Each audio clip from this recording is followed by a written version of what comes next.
Hey everybody, Jared from Guns and Gadgets back with video 2 of the series for obtaining your license to carry in the Commonwealth of Massachusetts. The next step is your basic firearm safety course and the application.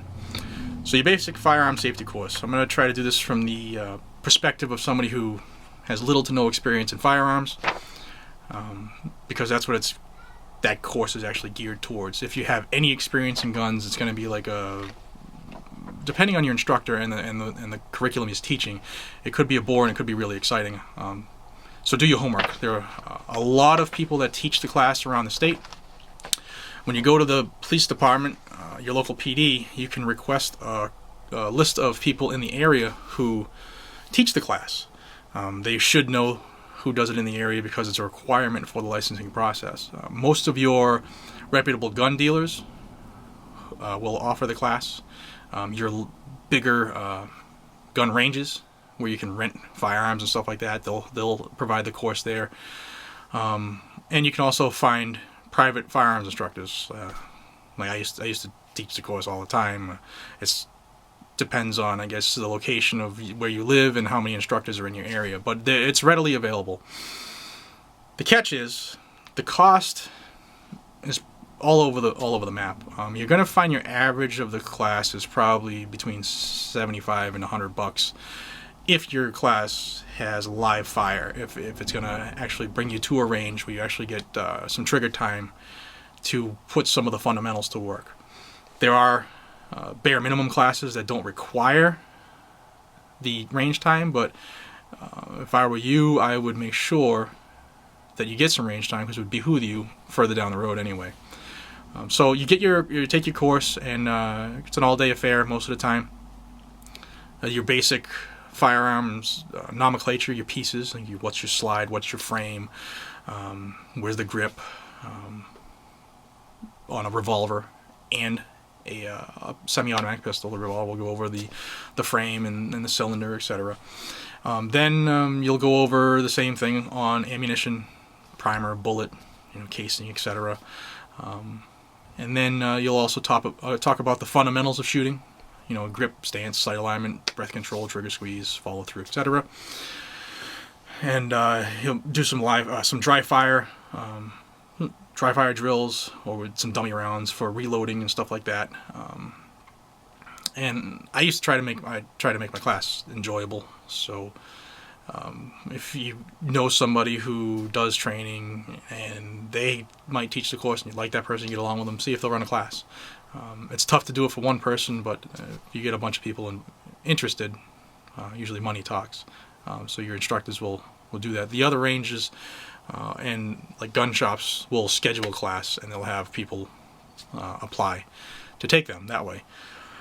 So you do your nomenclature, you do your loading and unloading drills, you do your basic fundamentals for shooting, and you test it along the way in different sections, different portions, and then you'll do, if it's a live fire class, you'll go to a range where you'll be able to utilize the skills you just learned. So long story short, it's usually a good time, fun time for you to get your basic knowledge. But the most important part of the class is you'll do a section on the Massachusetts laws. The primary group of laws was the Gun Control Act of 1996 in Massachusetts.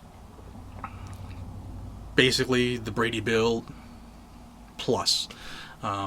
We had to have trigger locks. You have to have trigger locks on your weapon. Stored at night has to be, trigger lock or safe or both, depending on the situation. It has to be separate from ammo. There's all kinds of different things that you need to follow in the state. Like I said in my first video, it's not a gun-friendly state. So in order to be a lawful citizen who gets to practice his Second Amendment, you not only have to pay a lot of money for the ability to practice your right, but you have to stay on the straight and narrow, and if you get screw up once, you get fined big time. Like most of the laws are between $1,000 and $10,000 plus jail time, and then you lose your license forever. You can get it back, but you got to spend all kinds of money and petition it to court and stuff like that. So it's a pain. So make sure you do what you're supposed to do and learn the laws. So the Gun Control Act of 1996 was the last major effect on gun owners, legal gun owners, because you don't want to pass any laws for the illegal people out there. Just make it harder for the legal people who own the guns. Then there were some revisions to the Gun Control Act in 2004, and last year in August of 2014, the governor at the time, Deval Patrick, also passed some revisions of the Gun Control Act. So you got 1996, 04, and 14. There's all kinds of things that would change. So if you aren't up on the game, this is your time in that class to make sure you have everything down pat. If you are going for renewal of a license, a lot of stuff changed last year in in August of 2014. So you're going to want to check into it. You can go to the mass.gov/MGL, the Mass General Law section, and look up the individual firearm laws. You can go to sites like the NRA has a section on state by state. You can go to goal.org. They're awesome. They fight for our rights in this state, and they're kind of like the Massachusetts' own personal NRA. And there are a litany of other places you can get the laws on, but the most important thing is get them. Make the effort and get them. Some of the laws have changed, like I said. Like there's no longer a Class B license in Massachusetts. There used to be an FID, Firearms Identification Card, which was basically used to be issued, and it was good for life as long as you didn't screw up. And you can get it at 18 years old, and it covered rifles and shotguns basically for hunting, and as chemical weapons were made, pepper spray and OC, mace and pepper spray, which is OC. That was grouped in with that as well, the FID. Then there were two types of permits in the state. There was a Class B and a Class A. Class A was what everybody wants. That's the ability to carry on your person concealed and to have a magazine, which is the large capacity magazine, anything greater than 10 rounds. Because if you have 10 rounds or less, you're good to go. But if you have 11 rounds, then you're an assassin and you need to be dealt with. So make sure you had the proper license for what you were doing. And if you were carrying on a Class B, which was basically a sporting and target, or anything less than, or 10 rounds or less, you couldn't have a large capacity magazine. And God forbid you did something screwed up and you caught carrying and you shouldn't have, or caught carrying not in means with your proper license, then you were carrying unlicensed and you were arrested and charged as such. Not fun. So make sure you know your laws. Okay, so you get your basic firearm safety course. You take that completed certificate. Now you're already in the hole, $75 to $100. Keep that in mind. And you got your certificate. So you now go online or you go to your local police department and you print out the application to obtain your license. It's a 3-page document. I'll try to put a picture in the video and I'll have a link to it as well. In case you want to print one, I'll make it easy for you. But it's your basic firearms application. They want to know if you're a new applicant or a renewal applicant. If you have a license and you're renewing, what's your license number? Where was it issued from? Then there's a checklist if you're new, what type of license you want, whether it's the FID card or your Class A or Class B. Class B no longer exists, but the application hasn't been updated to reflect that from the site that I got it from. And then if you want your license to possess a machine gun, etc., it's the same application for that stuff. Then name, address, date of birth, social, if you're a member of a gun club, your father's name, your mother's name, their information, your height, your weight, your occupation,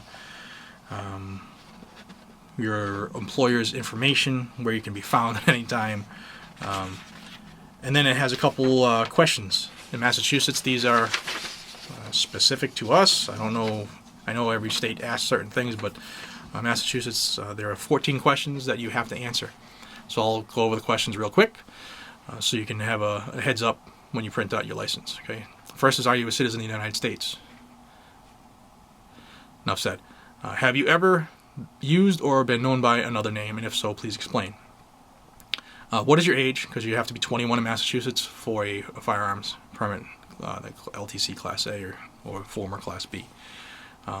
If you're not 21, don't bother trying to get your concealed carry permit, because it's not going to happen, and you're just going to waste your time. If you're 18 or over, you can do the FID. Then, have you ever been convicted of a felony?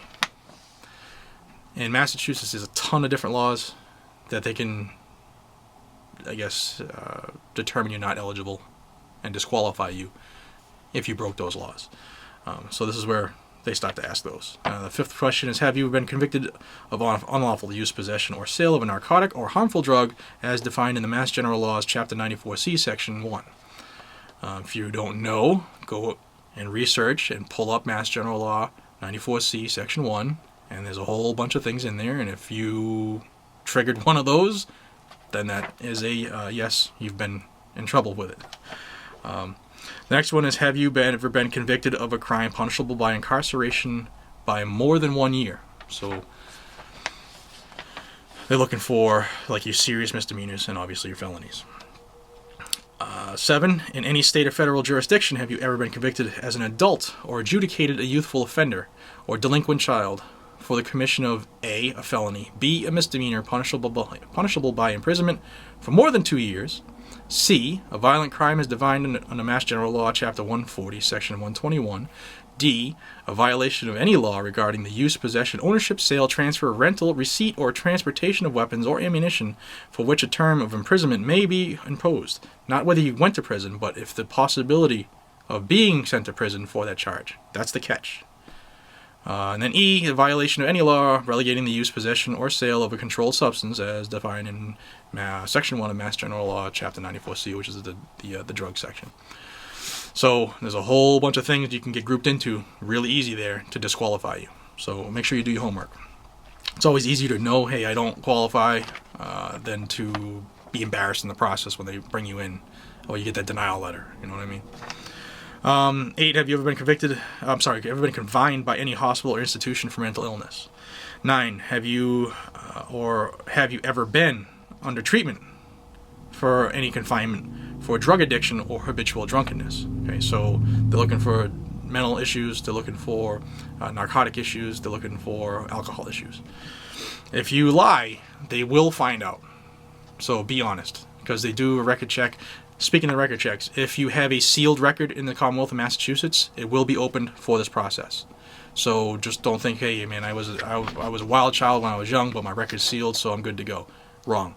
For a firearms permit, it will be open. Just an FYI. Have you ever appeared in court as a defendant for any criminal offense, excluding non-criminal traffic offenses? So anything other than speeding ticket, if you were in court for it, they want to know. Are you now under any charges or of any offense against the law? Are you now, or have you ever been subject to Mass General Law Chapter 209A Restraining Order for being involved in a domestic violence incident? So if you have a domestic issue, you're not getting a firearms permit. Has any license to carry firearms, permit to possess firearms, or firearms identification card issued under the laws of any state or territory ever been suspended, revoked, or denied? So if you used to live in Alaska and you were denied and you moved to Commonwealth of Massachusetts and you go through the application process, they're going to want to know if it was denied and for what reasons, and they'll find out. So be honest. And the last one is, are you currently the subject of any outstanding arrest warrants, any federal or local jurisdiction? So enough said. And then if you answered yes to any of those, there's a section for you to fill out your answers as to why you answered yes and explain it. Also, if it's something that happened other than Massachusetts, you have to list the state. If you've ever had a license to carry, they want to know where it was, what jurisdiction, and the license number for that as well. You also have to list the name and addresses of 2 references. It's a good idea not to use, a local cop, Most people do that. Because if you're not 100% honest and that cop doesn't know you, like the real everything about you, then you could make that person look really bad if they say, hey, yeah, Joe Namath here was looking for a license to carry and he put you down as a reference. What can you tell me? Oh, yeah, he's a great guy. Well, then they go through and do the record check. Well, did you know that, he was in love with goats when he lived in Arkansas? It kind of sheds a bad light on that officer because he doesn't know you that good. So use somebody who knows you and who can speak to your character. Not just somebody you know in passing. Somebody you can speak to your character because that's what they're looking for. And then, you know, if you lie on this, we're going to fine you and put you in jail forever and beat you with wet noodles. So then you sign it and you give it to your local police department with a check of $100 made out payable to the local PD. So now you're in the hole for your $75 to $100 for your basic firearm safety course and another $100. And that gets your application into the system. Okay, so that's where I'll stop this one. In the next video, I'll do what happens after you submit your check and your license application and your basic firearm safety course, because that will be your interview with your licensing agent. So thanks for watching. Hope this helps. I really hope this does. And if it does help you, let me know if there's something you want to know. If it doesn't apply to you, I'm sorry, but there are people who have asked for it. Thanks again. Bye.